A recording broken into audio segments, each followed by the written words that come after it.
Hello friends, இப்போ battery tester open பண்ணி உள்ளே எப்படி ஒர்க் ஆகுது சொல்லி பார்ப்போமா. பெரும்பாலும் பேட்டரி டெஸ்டர்ஸ் எல்லாம் பார்த்தீங்கன்னா 1.5 வோல்ட் அண்ட் 9 வோல்ட்டை தான் சப்போர்ட் பண்ணும்.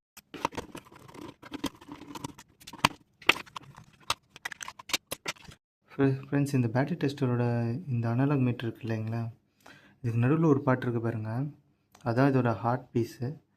சொல்லப்போனால் இதோட மொத்த பீஸே அதுதான். இது ஆக்சுவலாக பார்த்தீங்கன்னா ரொம்ப சென்சிட்டிவ்.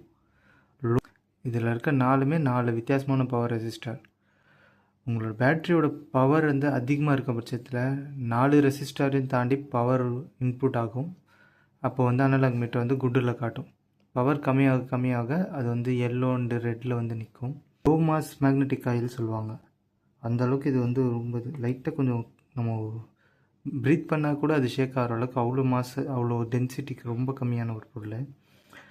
சின்ன அளவு மைல்யூட்டான அளவு எலக்ட்ரிசிட்டி, அதாவது வோல்ட்டு ஃப்ளக்சுவேஷனாக கூட இது வந்து கரெக்டாக காட்டும். என்ன பண்ணுவோம், மல்டிமீட்டர் எடுத்துக்கோங்க. அதில் ரெசிஸ்டாரில் ஒரு 200 வச்சுக்கோங்களேன். எடுத்துக்கோங்க. இங்கே கீழே பார்த்தீங்கன்னா உங்களுக்கு தெரியும், ப்ளஸ் அண்ட் மைனஸில் லைட்டாக டச் எவ்வளோ சென்சிட்டிவ்னு உங்களுக்கு தெரியும்.